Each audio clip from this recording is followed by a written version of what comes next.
नमस्कार, मैं विवेक पांडे और आप देख रहे हैं आईएनडी स्पेशल। और आज हम बात कर रहे हैं सत्र में सियासी बौछार की, क्योंकि सोमवार से मध्य प्रदेश शीतकालीन सत्र की शुरुआत होने जा रही है। हंगामे के आसार नजर आ रहे हैं।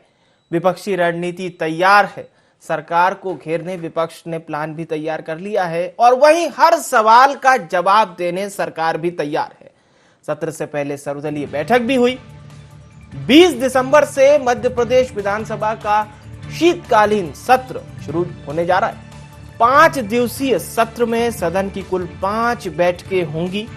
पंचायत चुनाव के बीच होने जा रहे इस सत्र में हंगामे के आसार पहले से ही नजर आ रहे हैं और लगातार जो हम बात कर रहे हैं कि कांग्रेस की रणनीति को लेकर, लेकिन इस सब के बावजूद कई ऐसे मुद्दे भी हैं जो कांग्रेस इस सत्र में उठाएगी। इसमें महंगाई है, रोजगार है, वही मुद्दे जिस पर कांग्रेस की इन दिनों यात्रा भी चल रही है।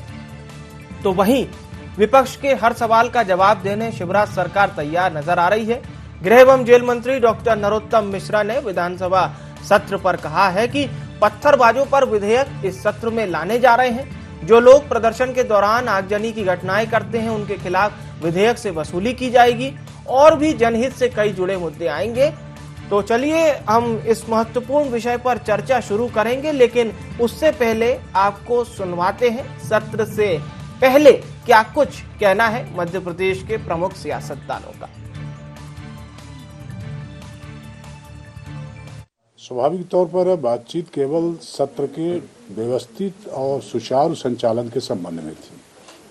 कैसे चलाया जाए उसको कि हम पूरी तरह से विधायकों को अवसर दे सकें, उनकी जो जन आकांक्षाएं हैं, उनकी या जन अपेक्षा है, उसकी पूर्ति का एक प्लेटफार्म की तरह उपयोग कर सके वो। और इसमें लगभग सहमति है कि ठीक चलाया जाना चाहिए। तो उसमें 2 विषय आए। एक विषय ये था कि प्रश्नकाल सबसे ज़्यादा बाधित होता है प्रश्नकाल, और सबसे ज़्यादा नुकसान विधायक का और जनता के भी उसकी अपेक्षाओं की पूर्ति न होने का एक बड़ा कारण बनता है। तो प्रश्नकाल कैसे चले कि 25 में से हम ज़्यादा से ज़्यादा लोगों को अवसर दे सकें। उसका तरीका ये निकाला गया कि जो प्रश्न हम प्रिंटेड करते हैं उसका आंसर भी प्रिंट होकर के आता है, वो पुस्तिका छपती है, प्रश्नोत्तरी जिसको कहते हैं आप। तो विधायक उसमें करते क्या है कि पहले प्रश्न छपे हुए को पढ़ेंगे, फिर उसमें छपे हुए उत्तर को पढ़ेंगे, फिर ये कहेंगे कि इस उत्तर से मैं संतुष्ट नहीं हूँ, इसलिए अब दूसरा कोई सवाल कर रहा हूँ। प्रयास हम ये कर रहे हैं कि विधायकों को न प्रश्न पढ़ना पड़े और न उत्तर पढ़ना पड़े, वो पहले से अध्ययन करें, उसको अध्ययन करके पूरा क्वेश्चन क्या बनता है वो सीधा पॉइंटेड पूरा क्वेश्चन पूछे, तो मंत्री को जवाब देने को भी सुविधा मिलेगी और उसमें समय भी बचेगा हमारा और दूसरे विधायक का एक अवसर भी बढ़ेगा। पत्थरबाजों पर विधेयक इस सत्र में आ रहा है, जो वसूली विधेयक है हमारा। जो लोग प्रदर्शन के दौरान में आगजनी की घटनाएं, पत्थरबाजी की घटनाएं करते हैं, उनके खिलाफ ये विधेयक है। ट्रिब्यूनल बनेगा जिसे न्याय अधिकार प्राप्त होंगे, वसूली के अधिकार प्राप्त होंगे। और मैं तो व्यक्तिगत रूप से पहले भी कह चुका था कि जिस घर से पत्थर आएंगे वहीं के निकाले जाएंगे। सत्र में जनहित से जुड़े मुद्दे भी उठेंगे, अनुपूरक बजट भी पास होगा। सर्वदलीय बैठक में हमने ये कहा है कि सत्र बिल्कुल चलना चाहिए शांतिपूर्वक, और जो सत्ता पक्ष को इसमें पूरा समय चला जाता है, कभी उनके विधेयक होते हैं, कभी ऐसी मुद्दे लिए जाते हैं जहाँ सत्ता पक्ष के कहने पर लिए जाते हैं, ये हमें स्वीकार नहीं। आज बड़े जलते हुए मुद्दे हैं। हमारे पिछड़े वर्ग आरक्षण का मुद्दा है, हमारे खाद बीज का मुद्दा है, बेरोजगारी का मुद्दा है। ये मुद्दे क्या सरकार स्वीकार करती है कि हम इसको लें? 139 में हम टेकअप करें, हम स्थगन प्रस्ताव लाएं। एक दफा क्यों नहीं होता स्थगन प्रस्ताव? हो सकता है कोई गवर्नमेंट तो गिरने वाली नहीं, पर कार्रवाई उस प्रकार चलनी चाहिए कि सब सोचे कि उनके साथ न्याय हुआ है। हमने बढ़ाने की मांग करी है, दिन में समय बढ़ाने की मांग करी है। हमने कहा 24 तारीख के बाद भी इसे चलाई जाए।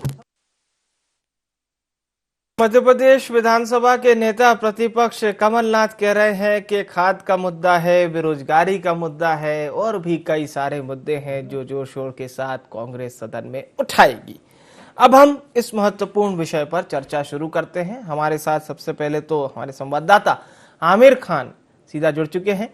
आमिर, ये सत्र 5 दिवसीय है जिसमें पहला दिन निश्चित तौर पर श्रद्धांजलि में बीत जाता है, लेकिन जो बाकी के 4 दिन होंगे, सरकार कुछ महत्वपूर्ण विधेयक लाने जा रही है जिसमें पत्थरबाजों पर विधेयक इस सत्र में लाया जा रहा है और भी कई सारी सरकार की योजनाएं हैं जो हमें देखने को मिलेगी। लेकिन दूसरी ओर विपक्ष है। विपक्ष का कहना है कि उसके पास कई ऐसे मुद्दे हैं जिसमें सरकार को जवाब देने में दिक्कत हो सकती है।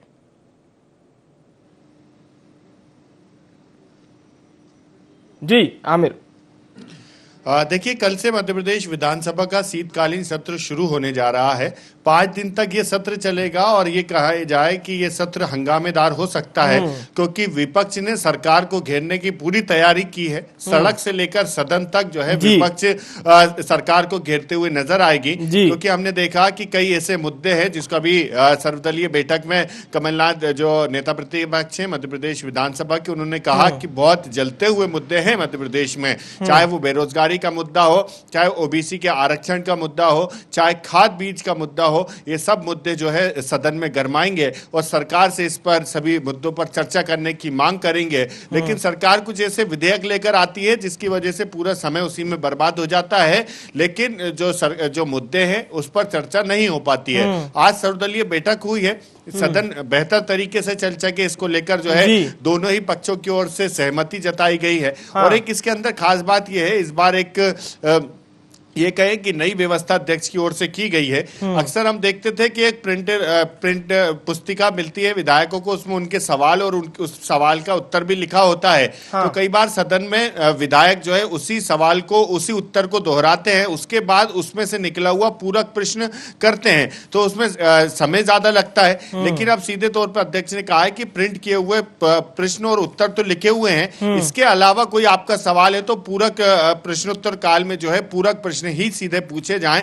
और इसके अलावा एक नई व्यवस्था देखने को मिलेगी, जब 22 दिसंबर को जो है नए विधायक जो पहली बार के विधायक हैं उन्हें और महिला विधायकों को मौका दिया जाएगा। सिर्फ नए जो पहली बार के विधायक हैं वो और महिला विधायक ही सदन में सवाल करेंगी। 22 दिसंबर का दिन उनके लिए रहेगा क्योंकि अक्सर देखते हैं कि नए विधायकों को कई बार मौका नहीं मिल पाता क्योंकि वो पहली बार चुनकर आए होते हैं, कई उनकी अपेक्षाएं होती है लेकिन वो उस पर नहीं उतर पाते हैं, तो उनके भी मन में नवाचार आपने बताया है जो होने जा रहा है। इसके अलावा यदि हमारे दर्शक जानना चाहते हैं कि प्रमुख मुद्दे क्या रहेंगे इस बार, क्योंकि सदन में कुछ ऐसे मुद्दे भी होते हैं जो पहले से तय होते हैं कि भाई इन मुद्दों पर जरूर सदन में गहमा गहमी देखने को मिल सकती है।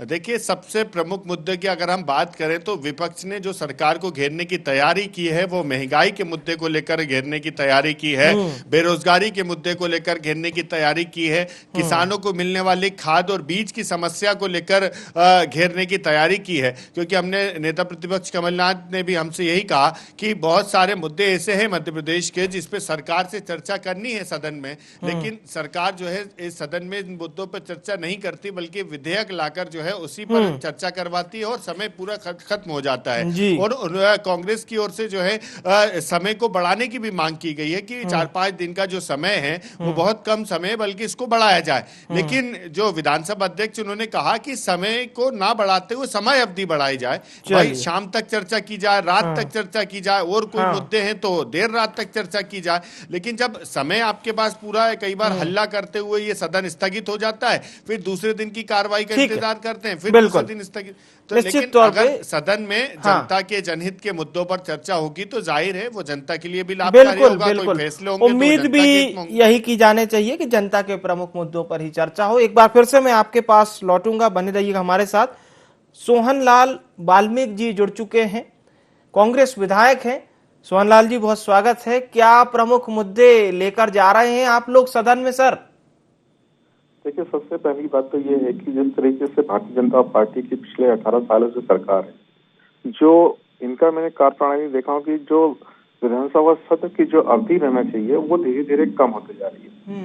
ये अवधि कम होने से कहीं ना कहीं जनता की जो आवाज है, क्षेत्र की जो हमारी समस्या है, उसको हम रखने में कहीं ना कहीं नाकाम हो रहे हैं। अच्छा। और ये बहुत बड़ा प्रजातंत्र के अंदर में एक बहुत बड़ा कमी महसूस हो रही है हम सबको कि ये एक फोरम होता है, जहाँ एक सदन होता है, जहाँ हम अपनी बात रख सकते हैं, अपने क्षेत्र की बात रख सकते हैं। दूसरा जो सत्र हमारे कल से जो चालू हो रहा है कि जैसा कि अभी आपने देखा कि हमारे नेता ने जी हमें निर्देश किया है कि चाहे महंगाई की बात हो, बेरोजगारी की बात हो, किसानों के संबंध में चर्चा हो, ओबीसी आरक्षण की बात हो, इन सब मुद्दों पे कहीं न कहीं हम लोग चर्चा करेंगे। और अब सरकार क्या जवाब देगी, क्या पक्ष रखेगी, ये सरकार के ऊपर। मगर निश्चित रूप से हमारी जो विपक्ष की जो भूमिका है, हम अपने सत्र में अपनी भूमिका पूरी तरीके से निभाने का संभव प्रयास करेंगे। क्योंकि जिस तरीके से अभी वर्तमान में जो दौर चल रहे हैं, चाहे किसान की बात करें, किसान यूरिया से, डीपीएल से, खाद से, बीज से बहुत परेशान हुआ है। और महंगाई का भी जो दौर इस कदर जो बढ़ा है, आज आम जनता उससे पूरी तरीके से त्रस्त हो गई है। दूसरी बात कि अभी जिस तरीके से ओमिक्रॉन का जो मुद्दा आ रहा है, पिछली बार सरकार पूरी तरह कोरोना वायरस जब फैला तो पूरी तरीके से विफल रही है। तो उसमें संबंध में भी हम लोग चर्चा करेंगे कि ओमिक्रॉन के जो अभी आया वायरस जो आया है, उस संबंध में सरकार की क्या तैयारी है, क्या व्यवस्था है स्वास्थ्य की, इसमें भी पूरी तरीके से सरकार अपना पक्ष रखे और जवाब दे और क्या क्या व्यवस्था बनाएंगे, उसमें पूरी जानकारी हम सबको उपलब्ध कराए। अब कल परिस्थितियां क्या बनती हैं, क्योंकि हमने पिछले बार देखा है कि कई बार सरकार जब गिरती है तो सरकार गिरने के बाद में जो विधानसभा का सत्र है उसकी अवधि कम कर दी जाती है, स्थगित कर दी जाती है और सरकार पूरी तरीके से जवाब नहीं देती। मैं आपको विवेक जी एक बात और बताना चाहता हूँ कि पिछले 2 सालों से मेरा भी प्रश्न लगा हुआ है। पिछले 2 वर्षों से बहुत सारे विधेयक सदन के अंदर में आए, मगर पूरी तरीके से चर्चा नहीं की गई है और उसको चर्चा न करने के बाद में अपने जो उनका बहुमत होता है उस आधार पे उसको बिना चर्चा किए उसको पास कर दिया जाता है। ये कहीं ना कहीं प्रजातंत्र और लोकतंत्र का एक बहुत बड़ा नुकसान हो रहा है। हर विषय पे चर्चा होने की, वो विधेयक आए तो पास हो जाए, हमें कोई वो नहीं है, मगर दोनों पक्ष को इस पे बहस करने की, चर्चा करने की, सुधार करने की मौका मिलना चाहिए, जो भारतीय जनता पार्टी के इस कार्यकाल में और पिछले कार्यकाल में नहीं हो पा रहा है। तो सोहन लाल जी, आपको चूंकि आप काफी सीनियर भी हैं और खासतौर से जिस क्षेत्र से आप आते हैं, पूर्व मुख्यमंत्री कमलनाथ जी भी उसी क्षेत्र के हैं। सोहन लाल जी, ऐसे और भी कोई अगर हम चीजें देखें, जिस तरह से सरकार ने जनजाति वर्ग पर खासा फोकस रखा, चाहे जनजाति गौरव दिवस की बात करें, मैं ये सवाल इसलिए भी आपसे पूछ रहा हूं क्योंकि वो क्षेत्र में जनजाति वर्ग भी काफी है। चाहे हम बालाघाट के क्षेत्र की ही बात, माफ कीजिएगा, छिंदवाड़ा क्षेत्र की अगर हम बात करें, पातालकोट की या अन्य क्षेत्रों की, तो वहां पर आदिवासी बाहुल्य एक वर्ग बहुत ज्यादा है। इन वर्गों के लिए कोई कार्य जो आप लोग चाहते हो नहीं हो पाए हो अभी तक, या आपको ऐसा, क्योंकि मैंने कई दफा कमलनाथ जी को सुना है तो उनका यह कहना है कि जनजाति वर्ग के लिए उस तरह से काम नहीं हो रहा है, ऐसे कोई मुद्दे अगर आप लोग सदन में उठाएं? देखिए, जनजाति वर्ग के लिए जो अभी इनका जो फोकस जो हो रहा है जनजाति, अनुसूचित जनजाति के लिए, सबसे बड़ा आपने देखा होगा पिछले विधानसभा सत्र में जो 9 तारीख को आदिवासी दिवस को इन्होंने, जो हमारी कांग्रेस की सरकार ने उसकी घोषणा करी थी कि छुट्टी दी जाएगी और उसको वो पूरा उत्साह के साथ में मनाया जाएगा, मगर भारतीय जनता पार्टी ने उसे नहीं किया, छुट्टी घोषित नहीं की गई। आपने देखा कि सदन में इस बात को लेकर काफी हंगामा भी हुआ। अब क्योंकि इनको इस बात की, ये जो बात है जो आज आदिवासी के ऊपर को और जनजाति के ऊपर जो फोकस कर रहे हैं, ये कहीं ना कहीं इनका पॉलिटिकल स्टंट है कि किस तरीके से हम 2023 में 24 में इसको साधें। क्योंकि जब अभी हाथ में जो सर्वे आया है, जो रिपोर्टें आई है, मैंने देखा कई समाचार पत्रों में भी आया है, मध्य प्रदेश के अंदर में सबसे ज्यादा अत्याचार, दुर्व्यवहार किसी के साथ में हो रहा है तो वो हमारे अनुसूचित जनजाति वर्ग के ऊपर हो रहा है। और दूसरी बात की जो योजना इन पे बनना चाहिए, जैसे हमारी कांग्रेस की सरकार ने कई योजना लेकर आई थी, कमलनाथ जी ने 15 महीने की, उसमें इनकी मृत्यु में हम लोगों ने उनकी व्यवस्था बनाई थी कि उनको दाना मिलेगा, इनके कोई बच्चे होंगे तो उसमें व्यवस्था बनाई थी कि उनको आर्थिक रूप से मदद की जाएगी और रोजगार की व्यवस्था कहीं ना कहीं सब बननी चाहिए थी। आज बहुत बड़ा वर्ग जो ये है जो मध्य प्रदेश को प्रभावित करता है, आज भी पिछड़ा है और अशिक्षित है। इनके लिए कोई शिक्षा की एक व्यवस्था बने, स्वास्थ्य की इनकी व्यवस्था बने, इनके रहन सहन की, इनके लिविंग स्टैंडर्ड कैसे बढ़े उसकी व्यवस्था बने। सरकार को इस तरफ से ध्यान देना चाहिए, परंतु ये सिर्फ वोट की राजनीति करना चाहते हैं और ये उसको इस तरीके से गुमराह कर रहे हैं आदिवासी वर्ग को कि ये हमको वोट बैंक का एक बहुत बड़ा जरिया बने। ठीक, मैं एक बार फिर से आपके पास लौटूंगा। सोहन लाल जी बने रहिएगा हमारे साथ। गौरव चतुर्वेदी जी जुड़ चुके हैं, वरिष्ठ पत्रकार हैं। आदरणीय चतुर्वेदी जी, कल से विधानसभा का सत्र शुरू होने जा रहा है, 5 दिवसीय ये सत्र है और जिस तरह के हम मुद्दे देख रहे हैं सर, चाहे वो पंचायत चुनाव का मुद्दा हो या विपक्ष की ओर से भी कई ऐसे प्रमुख मुद्दे हैं जो गहमा गहमी का दौर एक इस सत्र में बन सकता है, किस तरह से देख रहे हैं आप इसे? नहीं, स्वाभाविक तौर पर विधानसभा का सत्र बहुत ही हंगामा तेज रहने की संभावना है जी, क्योंकि हाल ही में जो सुप्रीम कोर्ट ने डायरेक्शंस दिए हैं पंचायत चुनाव में ओबीसी के आरक्षण को लेकर के जो निर्देश सरकार चुनाव आयोग ने दिए, तो चुनाव आयोग को जो निर्देश दिए हैं कि वापस सामान्य सीट बनाकर किए जाए चुनाव, तो पूरी चुनाव प्रक्रिया पे ही एक सवाल सा खड़ा होता हुआ नजर आ रहा है और जिसको लेकर कांग्रेस और भारतीय जनता पार्टी दोनों एक दूसरे के सर पर ठीकरा फोड़ने का प्रयास करती हुई नजर आएंगी और सदन में बहुत ही हंगामा होने की संभावना है। इसी के साथ कानून व्यवस्था को लेकर, खाद्य को लेकर और बेरोजगारी और गरीबी को लेकर, महंगाई को लेकर ये मुद्दे भी बहुत प्रभावशाली तौर पर कल हमें सदन में देखने को मिल सकते हैं। अब देखना यह है कि कार्य मंत्रणा समिति क्या फैसला लेती है हर दिन और सदन को कितने दिन आसानी के साथ चलाकर ले जाती है। गौरव सर, अभी हमने बीते दिनों छत्तीसगढ़ विधानसभा का सत्र देखा था, वो भी 5 दिनों तक चलने वाला था सर, लेकिन वो भी 2.5 दिन में फिर सरकार ने अपना जो हमने देखा था जिस तरह से अनुपूरक बजट पारित किया, कुछ विधेयक पारित करवाए और वो भी तीसरी हो गया। क्या वैसा कुछ मध्य प्रदेश में भी देखने को मिल सकता है? देखिए, लगातार मैं सदन में विधानसभा सत्र के दौरान सदन में यह सुनता आया हूं कि सदन नियम और परंपराओं से चलता है, लेकिन कभी भी नियम और परंपराओं का पालन होता हुआ नजर नहीं आता है। जहां सदन सरकार अपने नियम को लेकर के अड़ी रहती है, वहीं विपक्ष अपनी परंपराओं के अनुरूप प्रदर्शन करते हुए सदन को डिस्टर्ब करता है और सत्ता पक्ष के भी कुछ विधायक हमेशा सदन में खलल पैदा करने का प्रयास करते हैं जिससे सदन न चल पाए। इसे सिर्फ एक ही पक्ष के ऊपर हम यह कहें कि वो दोषी है, गलत होगा। बराबर से सत्ता पक्ष की भी जवाबदारी है और विपक्ष की भी जवाबदारी है कि वो सदन में सामान्य प्रक्रिया के तहत सदन को चलाता रहे, शांतिपूर्वक तरीके से चलाए, जिससे सदन आम जनता से जुड़े हुए सवाल, आम जनता से जुड़े हुए मुद्दों पर सार्थक चर्चा हो सके और सरकार उस पर कोई निर्णय ले सके। बिल्कुल बिल्कुल, मैं एक बार फिर से आपके पास लौटूंगा गौरव सर, और सोहन लाल जी भी हमारे साथ लगातार बने हुए हैं। आदरणीय सोहन लाल जी, वाकई में गौरव जी ने जो बात कही वो बिल्कुल सही है कि दोनों तरफ को बिल्कुल एक साथ ही देखना होगा, तभी हम कोई सार्थक चर्चा कर पाएंगे। और निश्चित तौर पर चाहे सदन के हम अंदर की भी बात करें, जब पूरा प्रदेश सदन की सार्थक बहस को देखता है, न केवल मुद्दे विशेष को लेकर, उन गहमा गहमियों में कहीं ना कहीं वो बड़े विषय छूट जाते हैं। निश्चित तौर पे आप लोगों ने भी अच्छी तैयारी की होगी और जिस तरह के इंस्ट्रक्शंस आपको पार्टी से मिले भी होंगे। खैर, मैं महत्वपूर्ण बात यह भी जानना चाहता हूं क्योंकि पंचायत चुनाव पर अभी गहमा गहमी चल रही है, हालांकि वो यथावत होंगे, अपने तरीके से होंगे, लेकिन उसमें बस एक चीज और महत्वपूर्ण चीज जो हट गई है वो है ओबीसी सीट।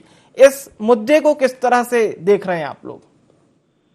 देखिए, हमें जो ओबीसी का जो अभी माननीय सुप्रीम कोर्ट ने जो निर्णय दिया है उस संबंध में, वो महाराष्ट्र, कर्नाटक और ये मध्य प्रदेश को क्लब करके किया हुआ। ये पहले मुद्दा चल रहा था महाराष्ट्र का, उसको जोड़ दिया मध्य प्रदेश से।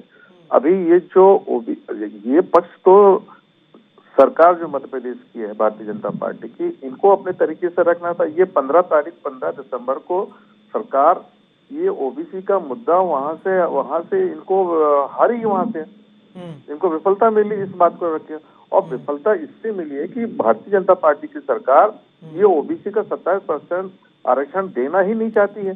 तो इन्होंने अपने पूरी तरीके से मजबूती से माननीय सुप्रीम कोर्ट में इन्होंने अपनी बात रखी नहीं है। जब बात ढंग से नहीं रख पाएंगे तो निश्चित रूप से इस तरीके के परिणाम आएंगे।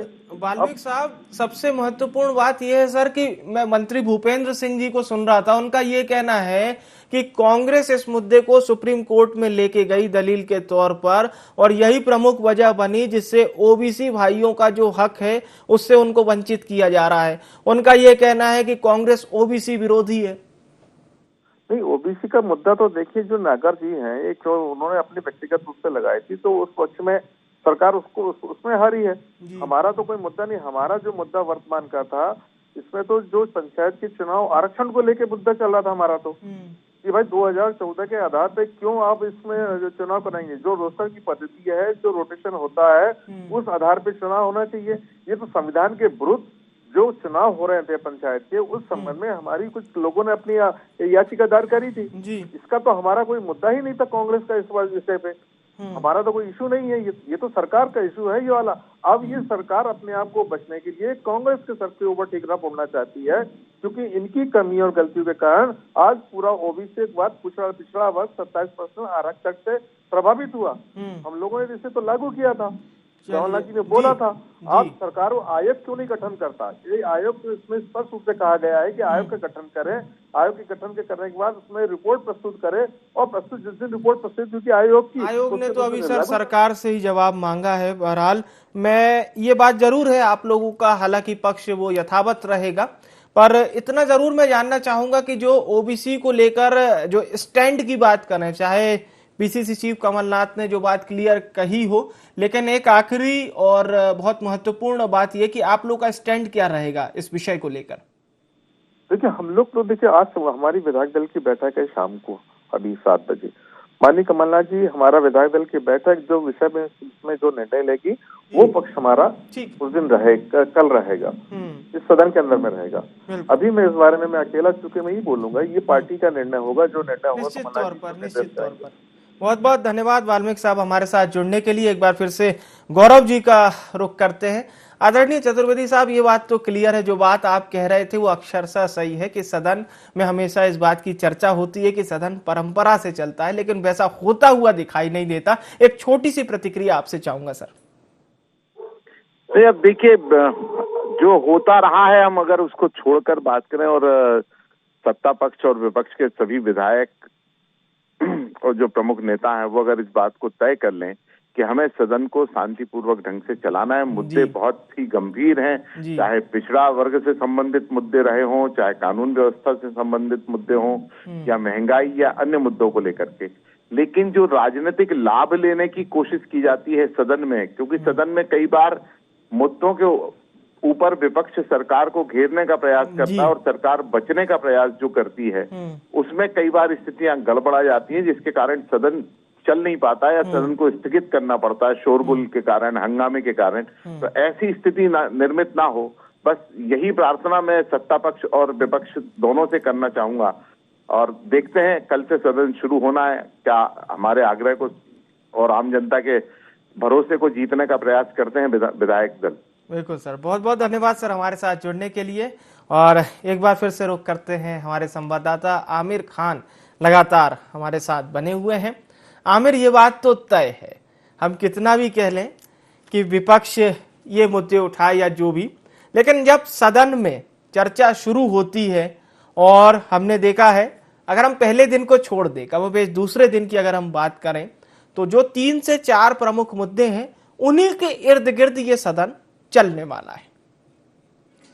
जाहिर है, देखिए पहले दिन तो श्रद्धांजलि दी जाती है और दूसरे दिन हम देखें कि जब मुद्दे उठेंगे और विपक्ष ने सरकार को घेरने की जो तैयारी की है वो सदन में देखने को मिलेगी। और ये कहें कि हंगामेदार ये सदन होगा, ये सत्र पूरा हंगामेदार इसलिए भी रहेगा क्योंकि अभी हाल ही में जिस तरह से सुप्रीम कोर्ट का फैसला आया और पंचायत चुनाव को लेकर ओबीसी की आरक्षित सीटों पर चुनाव स्थगित हुआ है, तो इसको लेकर भी बीजेपी कांग्रेस पर ओबीसी विरोधी होने के आरोप लगा रही है, जबकि कांग्रेस का ये कहना है कि बीजेपी ने जो है इस तरह से ओबीसी के साथ में भेदभाव किया, जबकि कांग्रेस ने ओबीसी का हमेशा ख्याल रखा है, उनको 27% आरक्षण देने का काम भी कमलनाथ सरकार ने किया है। ऐसा तमाम बातें जो है कांग्रेस की ओर से भी की जा रही हैं। और ये भी कहा जा रहा है कि सरकार ने कोर्ट में बेहतर पक्ष नहीं रखा, इस वजह से भी ओबीसी को आरक्षण का लाभ नहीं मिल पा रहा है।